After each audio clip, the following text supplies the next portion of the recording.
Rascals. Inspector గారు thanks. వాళ్ళు DP గారి మనుషులే. మాధవ్ గారు, నేను మీకు ఆ రోజే చెప్పాను, మీ మీద జరిగింది నగర కోసం దాడి కాదు, అది హత్యా ప్రయత్నమే. క్షమించండి, ఎవరు ఎలాంటి వాళ్ళో చాలా ఆలస్యంగా తెలుసుకున్నాను. It's all right. ఆ ఇంటి నుంచి దూరంగా వచ్చి చాలా మంచి పని చేశారు. పెళ్లి చేసుకోబోతున్నారట కదా, కంగ్రాట్స్. Thank you. ఎందుకైనా మంచిది, కొంచెం కేర్ఫుల్గా ఉండండి. అలాగే. పదండి, మీ ఇంటి దగ్గర డ్రాప్ చేస్తాను. ఆహా, దగ్గరే, వెళ్ళగలను. Okay, all the best.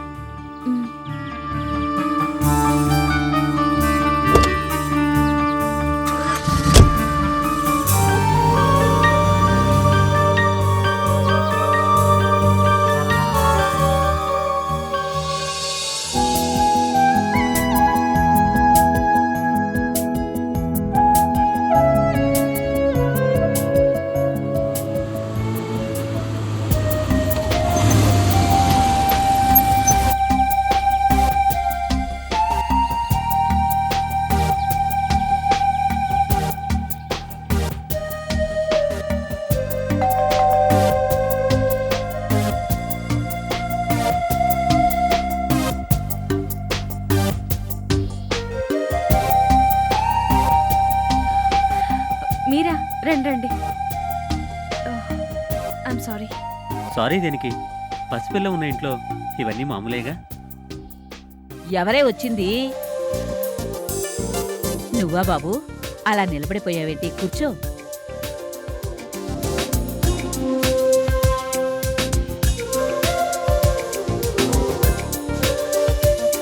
అక్క వాళ్ళు బాగున్నారా బాబు? బాగున్నారండి. ఒక్క నిమిషం బాబు, మీరు మాట్లాడుతూ ఉండండి, నేను కాఫీ తెస్తాను. అత్తయ్య గారు, ఇప్పుడు అవేం వద్దు. మీ అక్క ఏమైనా చెప్పమందా బాబు? పెళ్లి చీర కొనాలంటే మాధవ్కి ఏ రంగు ఇష్టమో తెలియదు కదండి. అందుకే సెలక్షన్ కోసమని తీసుకెళ్ళమంటేను. అలాగా? ఈ మాత్రం దానికే అంత మొహమాటం ఎందుకు బాబు? అలాగే తీసుకెళ్ళు. నానమ్మ. ఏమిటే? ఏం లేదు, పాపను ఒక్కదాన్నే వదిలిపెట్టి. నీ మొహం, ఒక్కదానే వదిలిపెట్టడం ఏంటి? పాపం చూసుకోవడానికి నేను అత్తయ్య లేమా? అది కాదమ్మా. మధు, ఇంకేం మాట్లాడకే, లోపలికెళ్ళి చీర మార్చుకొని తయారవ్వు. చెప్పేది నీకే.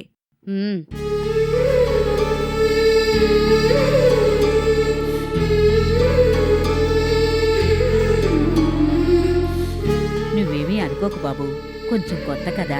బామ్మగారు, ఇలాంటప్పుడు మాధవికి ఎంత ఇబ్బందిగా ఉంటుందో నాకు తెలుసు. అందుకే మా అక్కతో ఆ సెలక్షన్ ఏదో నువ్వే చెయ్యి అన్నాను. కానీ తనే అంత ఖరీదు పెట్టేటప్పుడు నచ్చిన చీర కొనివ్వాలి కదా అని.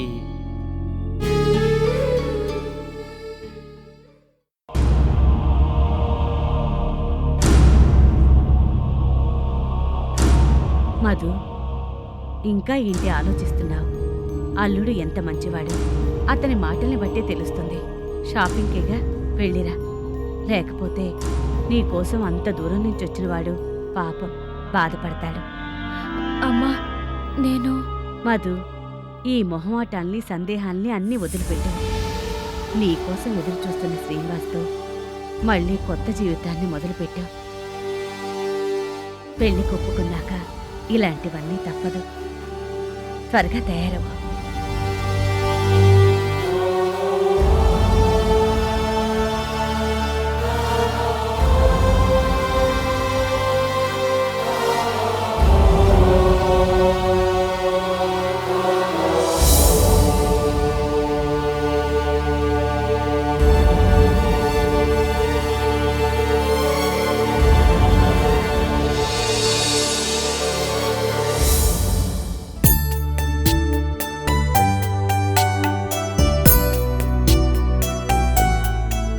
మాధవి, వెళ్దామా? వెళ్ళొస్తామండి. అలాగే బాబు.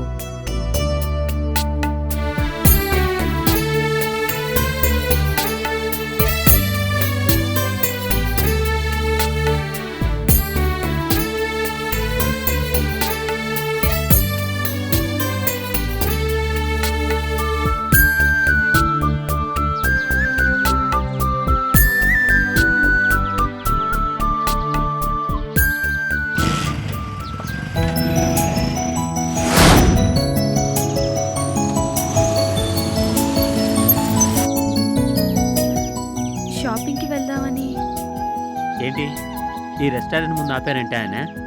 కమాన్, ఒక కప్పు స్ట్రాంగ్ కాఫీ తాగి వెళ్దాం ప్లీజ్. పద.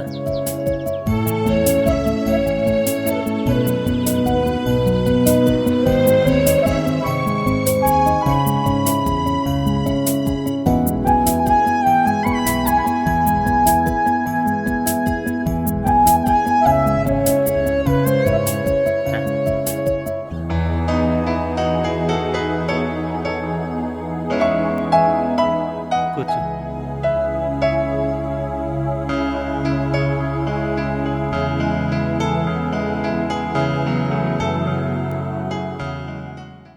Madhavi, I'm so happy. నిజంగా నేను ఇప్పటికీ నమ్మలేకపోతున్నాను. Excuse me sir. 2 కాఫీ. అలాగే సార్.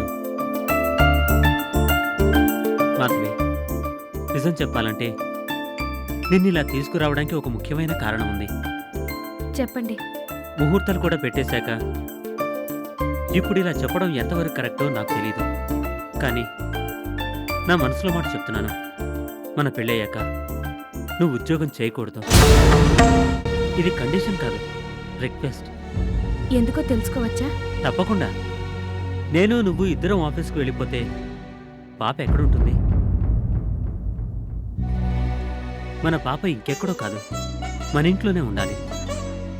ఈ తల్లి ఒడిలోనే పెరగాలి, ఈ తండ్రి కూతురుగానే పెరగాలి. అమ్మా నాన్నల ప్రేమని అభిమానాన్ని పూర్తిగా అనుభవించాలి. ఏమండి మీరు? అందుకే చెప్పేది మాధవి, నీ మెళ్ళో తాళి కట్టిన క్షణం నుంచి నీ బిడ్డ మన బిడ్డ అవుతుంది. మన బిడ్డకి ఎలాంటి ఇబ్బంది రాకూడదు కదా? ఏమంటావు? Thank you.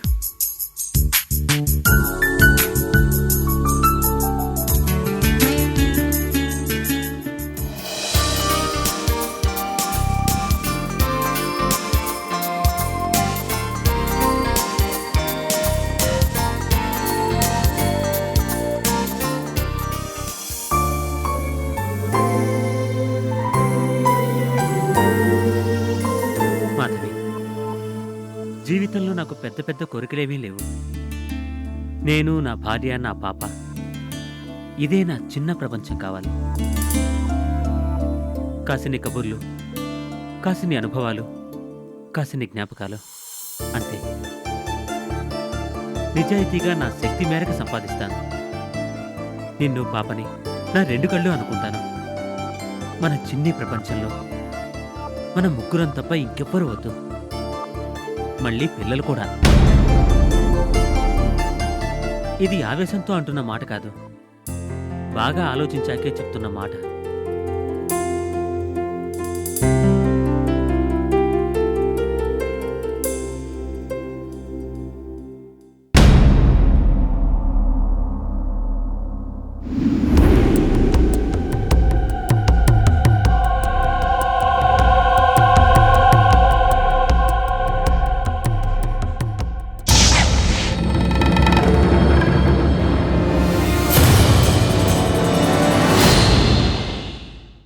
Hi Deepak.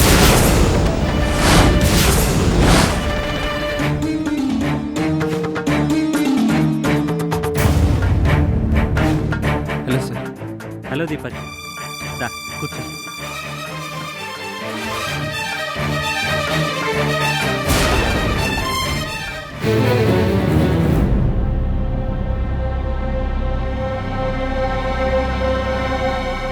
By the way, please Madhavi, నా కాబోయే భార్య. మాధవి, తను దీపక్, నా కొలీగ్.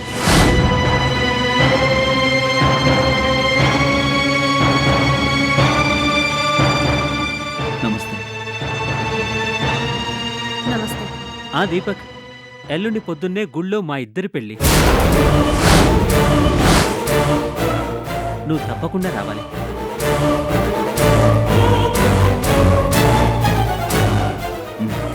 ఇదిగో, అలా తలూపడం కాదు. కుదరలేదు, సారీ సార్ అంటే ఊరుకునేది లేదు, ఓకే?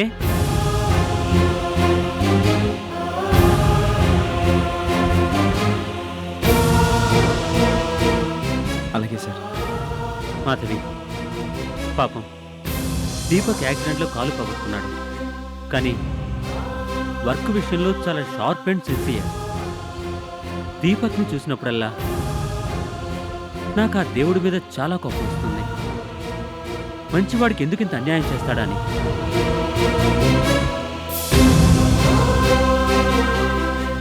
ఆ దేవుడు చేసే ప్రతి పనికి తగిన కారణం ఉండే ఉంటుంది.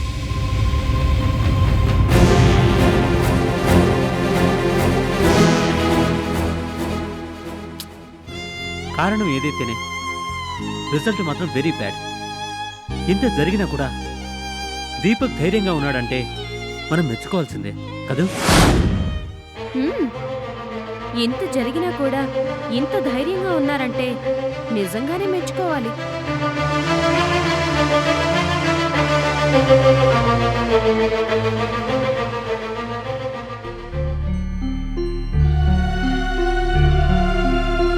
బాయ్ దీపక్. ఎల్లుండి మార్నింగ్ మా పెళ్ళికి రావడం మాత్రం మర్చిపోవద్దు. ఓకే? Okay sir. వెళ్దామా? హ్మ్.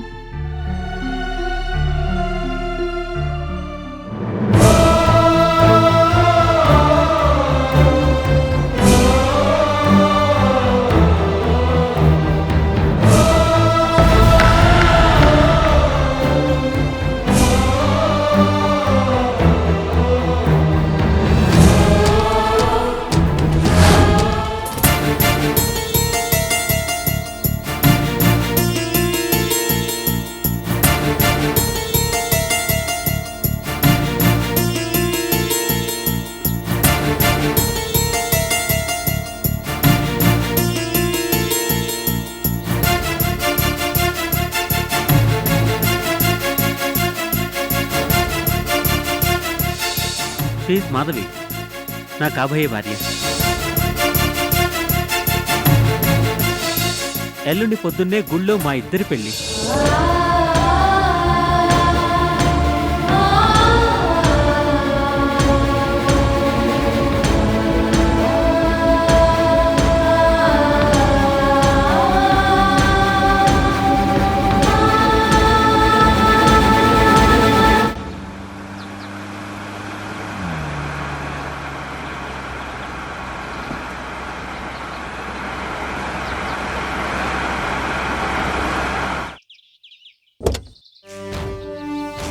రే పాండు అన్నా, సిటీలో గల్లీ గల్లీ తిరిగి ఇద్దరం అలసిపోయాం. అయినా పిల్లాడు ఆచూకీ దొరకలేదు. అవునన్నా. పద, 2 సీసాలు కళ్ళేస్తే గానీ బాడీ మన కంట్రోల్లోకి రాదు. రేయ్, 2 బాటిల్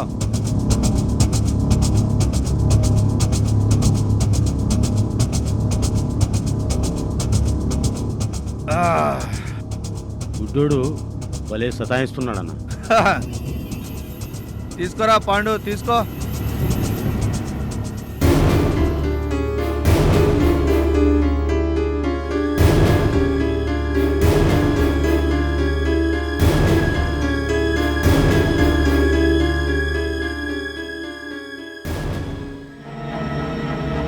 ఇంత పెద్ద సిటీలో ఎట్టాగన్నా ఆ గుడ్డోడు ఎక్కడున్నాడో తెలుసుకునేది. తెలుసుకోవాలరా. ₹1 కోటి కావాలంటే ఈ బొడ్డోడు ఎక్కడుండో తెలుసుకోవాలి.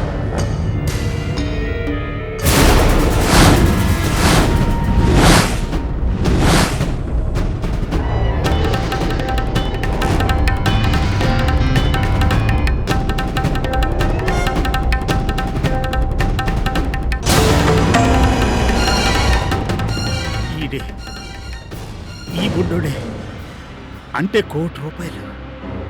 ఇన్నాళ్ళు నా ఇంట్లోనే ఉన్నాయా ₹1 కోటి?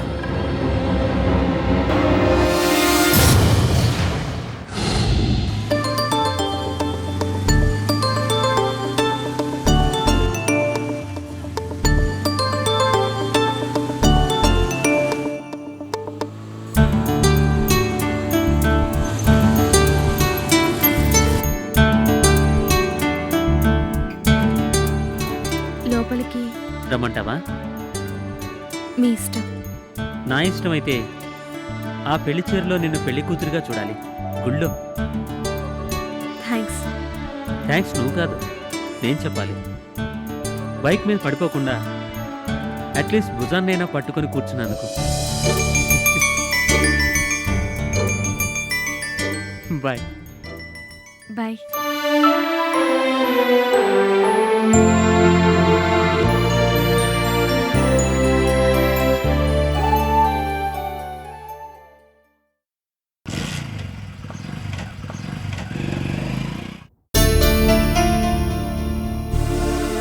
మధు, అబ్బాయి ఏడే? లోపలికి రమ్మలేదా? అమ్మడు, అదేం మర్యాదే? నువ్వు లోపలికి రమ్మంటే అతను ఎలా వస్తాడు? రావాలనుకుంటే వచ్చేవారేగా, ఇందాక రాలేదు. అయ్యో కర్మ, అది వేరు ఇది వేరు. ఎప్పటికి తెలుసుకుంటావే? పాపం, గుమ్మల్లో నుంచి పంపించేస్తే ఏమనుకున్నాడో ఏమో. అమ్మడు, నువ్వు చేసిన పని నాకేమాత్రం నచ్చలేదే. నేనేం చేయను? రమ్మంటావా అన్నారు, మీ ఇష్టం అన్నాను. బావుందే, చాలా బావుంది. మీ ఇష్టం అంటే లోపలికి వచ్చేస్తాడా? అబ్బబ్బబ్బా నానమ్మ, రాగానే ఏంటి యక్ష ప్రశ్నలు? యక్ష ప్రశ్నలు అనుకో, ఇంకేమైనా అనుకో. నువ్వు లక్షణంగా కాపురం చేసుకోవాలనేదే మా ఆశ. అమ్మడు, ఆకు వక్క సున్నం వేటికి అవే ఉంటే నోరు పండుతుందా? అలాగే అనురాగం, ఆప్యాయత, ఇష్టం ఒకరికొకరు ఇచ్చి పుచ్చుకుంటేనే బంధం మరింతగా బలపడేది. సర్లేగాని, ఏది ఏం చీర కొనిపెట్టాడో చూపించు.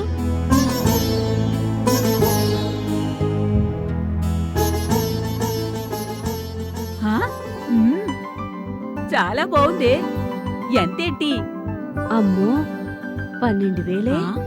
అందుకే సెలక్షన్కి నిన్ను తీసుకువెళ్ళాడు. అర్థమైందా? మధు, నిజంగా నువ్వు అదృష్టవంతురాలివే. ఇంత ఖరీదైన చీర కొనిపెట్టాడని చెప్పట్లేదు, నీకు నచ్చే చీర కొనిపెట్టాలని తనే వచ్చి తీసుకెళ్లాడే, అందుకు. అమ్మడు, ఆ అమ్మవారి దయ వల్ల శ్రీనివాసులాంటి యోగ్యుడు, మనసున్నవాడు నీకు భర్తగా రాబోతున్నాడు. రేపొద్దున్నే అమ్మవారి గుడికెళ్ళి మనసారా దండం పెట్టుకో. ఏ పిచ్చి పిల్ల, రేపట్నుంచి నీ కష్టాలన్నీ గట్టెక్కిపోతాయి. ఎల్లుండి నుంచి నీకన్నీ మంచి రోజులే. వెళ్ళు, లోపలికి వెళ్ళి పాపకి పాలు పట్టు.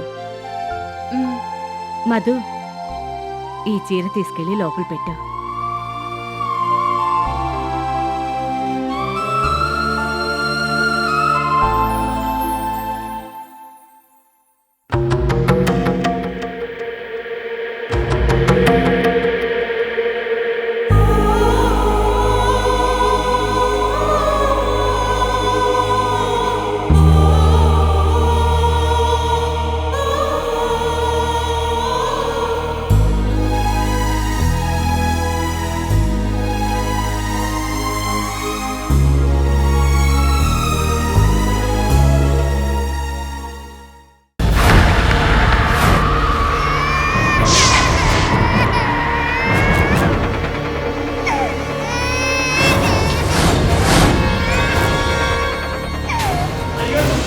మళ్ళీ ఏమైంది? మన బాబు కనిపించడం లేదమ్మా.